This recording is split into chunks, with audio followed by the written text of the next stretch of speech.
DHA Lahore में जो best rental income है आज उस पर बात करेंगे। अगर आप 2 करोड़ रुपए की कोई प्रॉपर्टी रखते हैं, रेजिडेंशियल है या कमर्शियल है, तो उसके ऊपर जो आपको मैक्सिमम रेंट आना चाहिए, मैक्सिमम यानी उससे ऊपर अगर आ रहा है तो वो आप बड़े लकी हैं। अगर आपने किसी ओवरसीज़ को रेंटल किया हुआ है या किसी एम्बेसी को दिया हुआ है तो वो शायद आपको ज़्यादा रेंट दे रहे हो, लेकिन जो बेस्ट रेंट है 2 करोड़ की प्रॉपर्टी पे वो आपको मिलेगा 70 से 80 हज़ार रुपये महाना। इसी तरह अगर आपके पास 1 कनाल का घर है और उसकी मालियत है 5 करोड़, तो उसका जो आपको रेंट है वो तकरीबन कोई 2 लाख से 2.25 लाख रुपये महाना। और अगर आपके पास कोई कमर्शियल प्लाजा है 10 करोड़ की प्रॉपर्टी है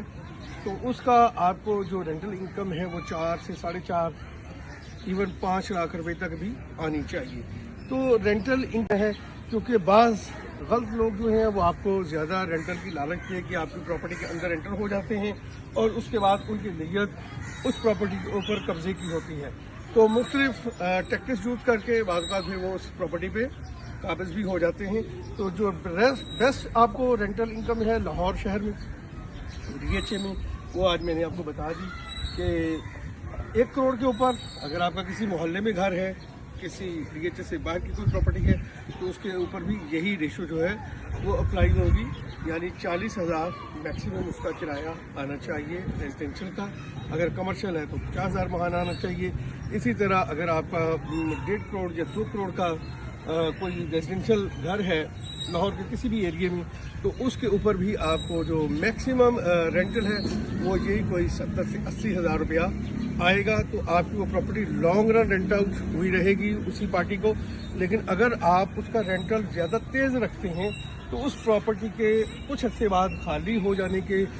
ज़्यादा जो है वो चांसेस हैं, क्योंकि रेंटल मुनासिब हो तो वो आपके टेनेंट एक लंबे अरसे तक चलते हैं और आपके साथ ठीक चलते हैं, रेंट जो है वो भी आपको टाइमली पे करते हैं। लेकिन अगर अपनी जो एवरेज है, जो मार्केट की एवरेज है, उससे ज़्यादा प्राइस पे आपने रेंट आउट किया हुआ है घर या अपना कमर्शियल प्लाजा, तो फिर वो हो सकता है 6 माह बाद खाली कर जाए और फिर अगले 6 माह बाद आपको फिर नए किराएदार का वेट करना पड़े, तो उससे आपकी एवरेज नीचे गिर जाती है। तो हमेशा कोशिश करें कि एक रिजनेबल रेंटल पे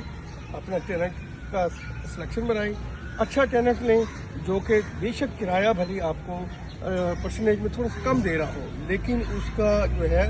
वो नीयत ठीक हो और वो लॉन्ग रन आपके साथ